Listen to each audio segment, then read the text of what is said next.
Hello everyone and welcome to yet another episode of my OOTP 25 series with the Oakland Athletics, and today we are at the first year player draft. Probably the most exciting thing we're going to be doing in the first season of this series. But first we have a bit of housekeeping to go over regarding two of our young players that we are hoping that can be a little something for this organization. The first one, Zach Geloff. The previous episode where I had updated on his performance, his OPS plus was in the 70s, but now he has got up to almost league average. He has been on a tear recently, and I will show you here in the split. So Geloff did raise his performance a little bit compared to his very, very poor April in the months of May and June, but pretty much all his performance increase has come in just a week of games. 7 games started in July, where he has OPS'd a 1.2 OPS plus of way over 200. He has been on an absolute tear recently. Obviously, he will not keep this performance up, but he is going on a hot streak, it looks like. So hopefully he can continue playing well for us and continue getting those numbers up after a lackluster start to the season. And the other player that we had that was struggling mightily to start the season was Estuary Ruiz. He had an OPS plus in the low 50s for a lot of the season. He's gotten that up into the 70s now. Again, we would like to see him hit a bit more. Of course, he is a speed, contact oriented player, so he probably won't have the highest OPS going forward, but we don't want him to be a complete liability at the plate, and he's a bit of the opposite to Geloff, as he's kind of steadily increased his performance earlier this season. Same with Geloff, a bad first 2 months. The month of June, he was about league average, so good performance there. And now in the month of July, he's actually played 8 games this month, and even more of a performance increase. Again, wouldn't expect him to sustain an OPS of over 800 for the rest of the year, but it's encouraging to see that, two of our young players are really starting to come on here in the second half, and hopefully I wouldn't say salvage their season, but improve upon starts that we would prefer to have a lot better, of course. So that's pretty much the only update that I want to give. Pretty much everyone else has been in line. Some little bit of performance decrease. JJ Bleday and Yo Pozo. We're going to be sending these guys down. Let's just go ahead and do that right now. They have not performed very well. Going to go someone else for the backup catcher. Performance-wise, we're going to go with Carlos Ruiz. Not Carlos Ruiz, of course, the Phillies catcher. We're going to go with Carlos Perez, who played a decent amount for the A's last season. We're going to call him up, and he's going to be the backup catcher. And then we are going to be calling up Brett Harris, who has performed pretty well in AAA. One of the best hitters we have down there. We're going to be calling him up. We don't really need the extra outfielder. We've had Ryan Noto, of course, DHing the majority of the season. I would expect him to get into more of an outfield role now that we're calling up an extra infielder in Harris. So we definitely are able to swap out outfielder and infielder. One thing to look out for is Seth Brown has an injury diagnosis pending, so we're going to have to keep an eye on that. We probably will call up an outfielder in his place. Alright, getting into the draft here and taking a quick look at the draft pool.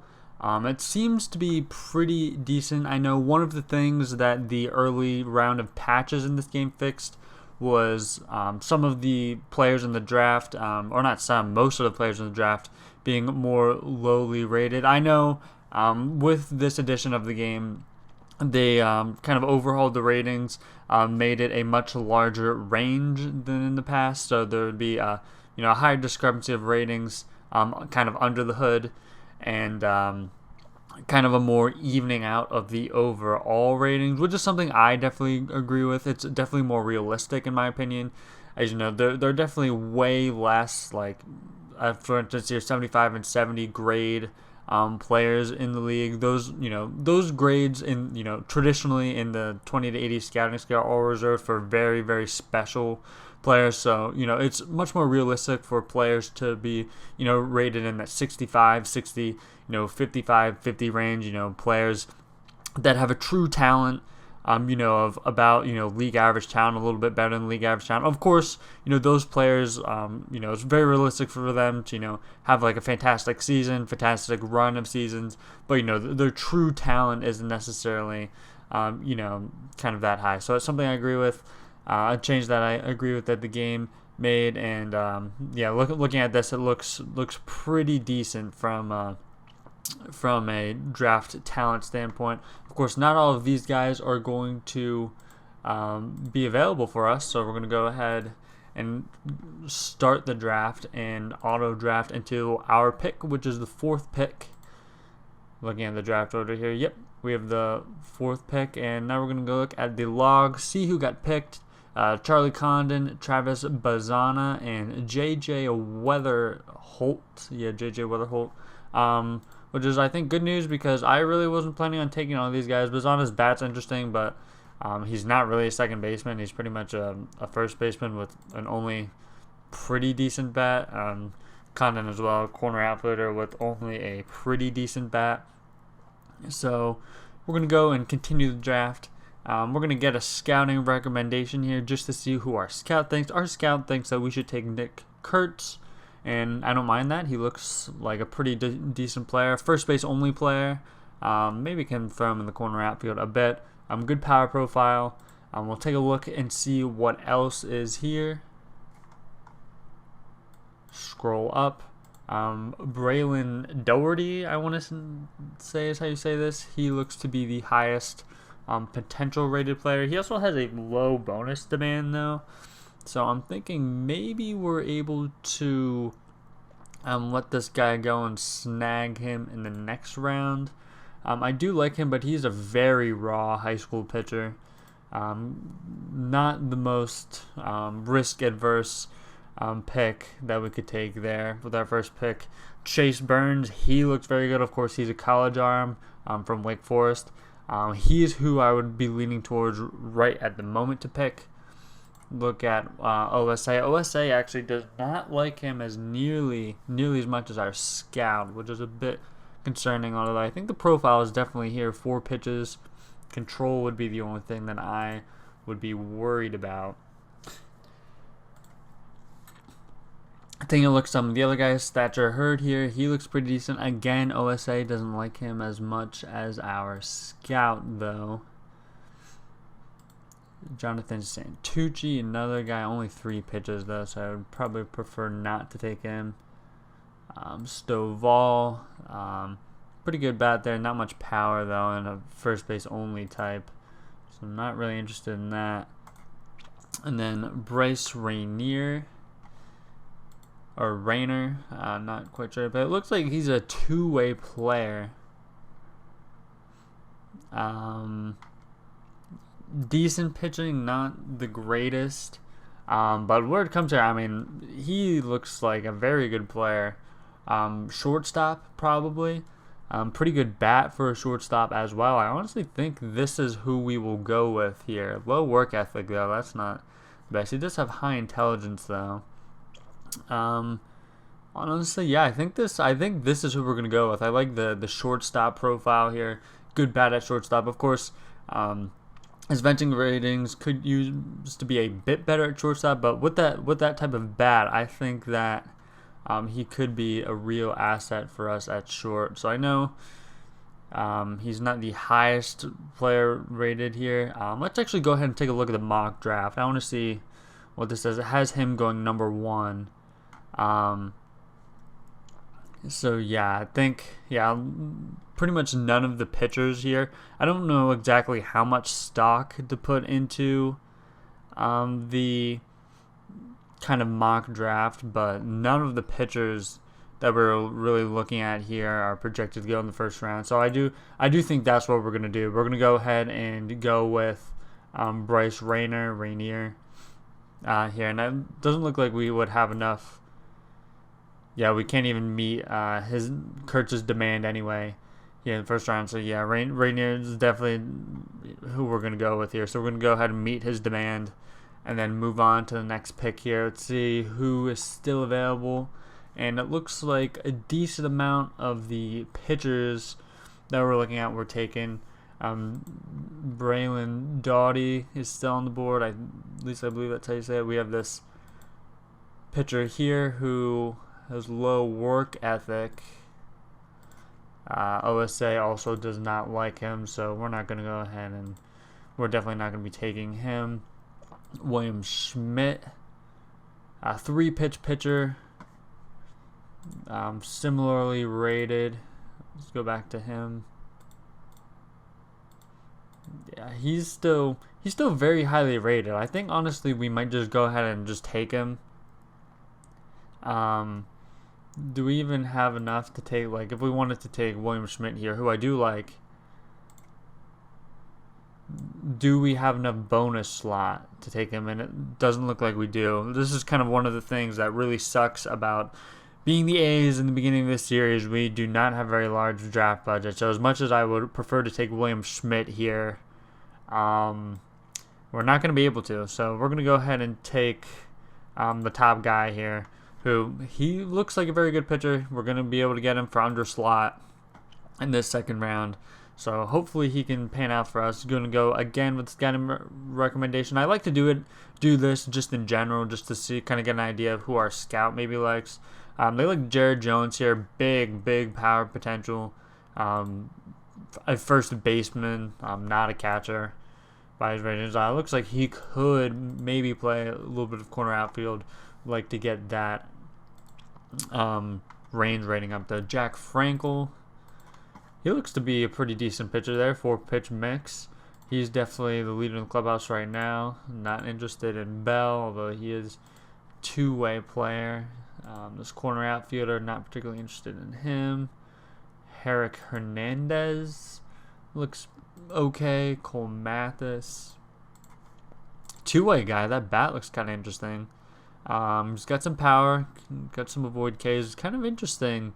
Doesn't really have a position though. Probably first base, maybe corner outfield. Don't necessarily like him too much as a pitcher. Got a low work ethic, high school pitcher there. I think Frankel's who we're gonna go with on Mississippi State, or it looks like he's committed to Mississippi State. He's a high school arm. I definitely do like this this 4-pitch mixer. So we're gonna go with Frankel here. Hopefully, and we cannot afford his demand, so that is frustrating. Mathis, I think this is who we are gonna have to go with here. At least I think we can afford his demand, and we can. So we're gonna go ahead and meet his demand again, where the budget is hamstringing us. And Frankel, I mean, he's still available there, and we're just not going to be able to afford to take him, which sucks. And he's just, like, literally just barely over slot. Oh, man, I really like him, especially compared to a lot of these guys. Ooh, this center fielder isn't bad. Neither is this kind of contact second baseman, Christian Hamilton. He looks pretty decent as well. And Chase Harlan. Don't really like the personality profile. So this is who we're going to go with here, I think. Yeah, this center fielder. We're going to pick him, but if Frankel's still on the board, we can't afford his demand either. Yeah, he's an impossible demand. Really should be looking to the right side of the screen while I'm going through this. I think we're gonna have to go with the shortstop and he's impossible as well. So screw it. We're just gonna take Frankel. We're gonna offer him the slot, and hopefully he accepts that. Okay, scouting recommendation again. I want us to pick Hernandez, and he's a low work ethic, but at this point in the draft, I think I like this pick. Looks like he could have a few good pitches there. We'll scroll through some of the position players. Michael Molinax. A lot of these guys are impossible to sign at this point in the draft. Yeah, these are pretty much all high school position players that are going to go to school. I do like this guy. It looks like he is a better outfielder than infielder. I think this is who we're going to draft. It's about an underslot guy, so really managing the budget here. we are kind of out of money. We'll just pick Michael Braswell. I wouldn't hate that. Chase Harlan. We can take his demand. This Newstrom guy would be a good get if he could actually catch. Anderson Nance, an interesting contact. Very much a contact bat. I think. Is this guy, can we afford his demand? We can. He would be under slot for this position. Ryan Johnson, we haven't really looked at him. And I think this is actually who we're going to take as long as we can afford his demand. And yep, he's under slot, so I'm going to go ahead and sign him as an under slot player. We're here into round 6. I'm not quite sure how many rounds we're going to do. I don't think we're going to do every single round of this draft, but we are going to try to do a few. I think we're going to do the first half of the draft, and we'll see a low work ethic player. Not the most into that as a late round pick. This corner outfield has an interesting power profile. He's someone that I'm interested in. This first baseman is a no. Yoel Tejada Jr. Low intelligence, but probably more of a reliever, but that wouldn't be the worst thing in the world to take a gamble on that guy. I think honestly we're going to go ahead and take this power first corner outfielder. I'm not quite sure how many of these guys we're going to be able to bring in, since I think we're over our draft budget. Wants us to take Jackson Sanders. I agree, we should definitely take him, and he's slot, so we're going to go ahead and draft him. And round 8 here, again, like I said, I think we're going to do the first 10 rounds, the first half of the draft. Cooper Williams. I do like this guy if he can improve that control. Although he has a high bonus demand, so I'm not quite sure if we'd be able to bring him in. Tejada, we'll just go with the scouting recommendation here on Williams. Now we're kind of just going to go hunting, I think, now that we're in the 9th round here. See if there's anyone very interesting, just kind of in the individual statistics, or not statistics, ratings. I like to do this just to kind of catch any outliers, any pitchers that might secretly be hitters in this game, which does happen from time to time. Like here's Tejada Jr. He's a two-way player that I didn't even realize. Montgomery, we already looked at him. Not really anything too overwhelming here in the bats. Aaron Downs, not really. We'll go ahead and look at the guys who are really good at avoiding strikeouts. This guy's 24. I might take a chance on him if he was younger.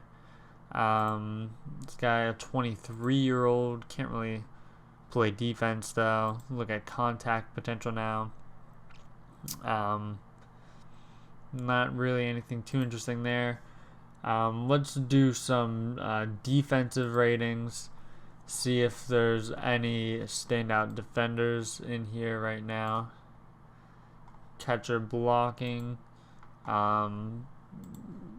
Looks like they didn't update this the fielding view with the catcher framing, the new catcher framing statistic. So that is one thing that I'm going to change for the next draft. None of these catchers are really particularly interesting though.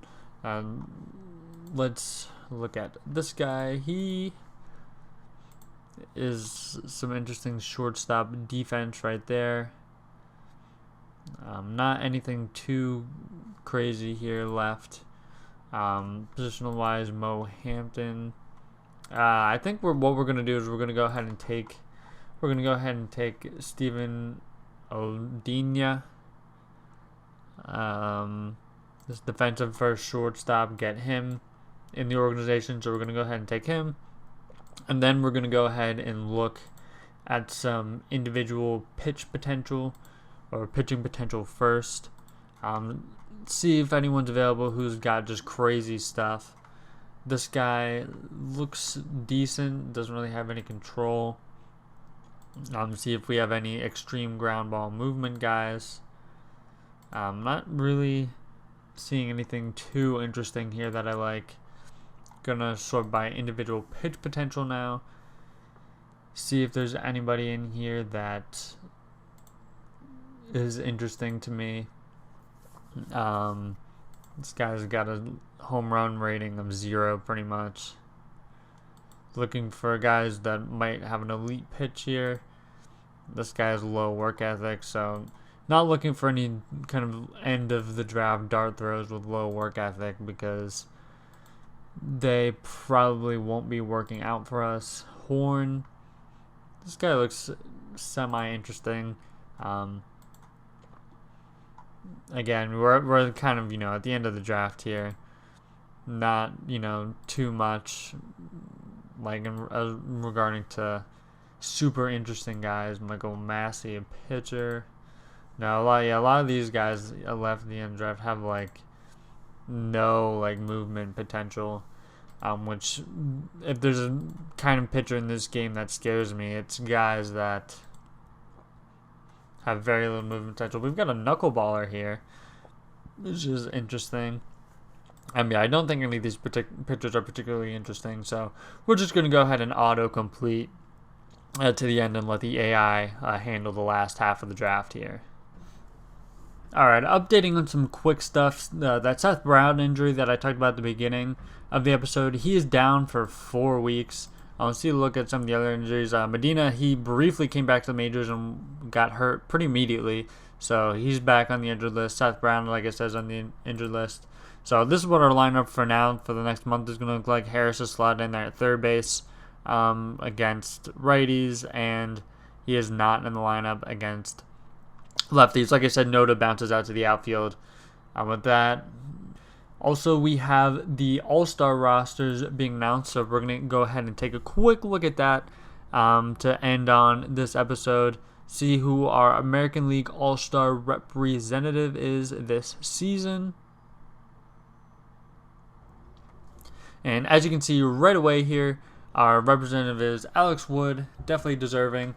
It's his second All-Star game. He was also an All-Star in 2017, way back when he was with the Dodgers. Had a very nice season with them.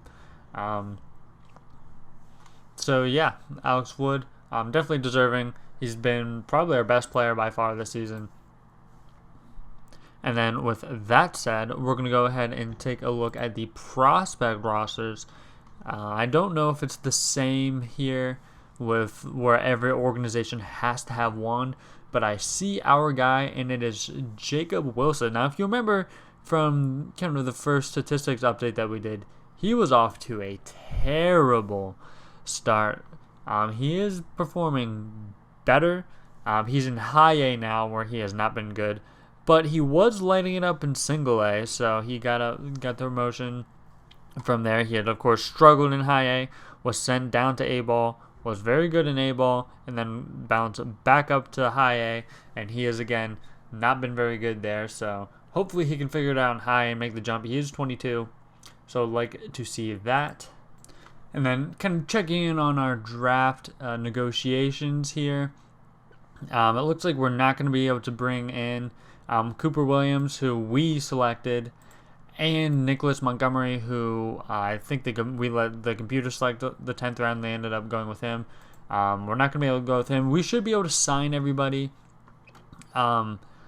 besides Jack Frankel. That's really the only guy that I don't know, because we are offering under his demand. Not much under his demand, but offer under his demand nonetheless. So I guess if Frankel doesn't sign, we should be able to sign Williams and possibly Montgomery as well.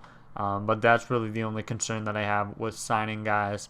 And with that said, that's going to do it for the end of this episode. Hopefully you enjoyed the draft, and hopefully some of the guys that we picked will be able to develop into something for us. So again, thank you for watching, and I'll see you next episode.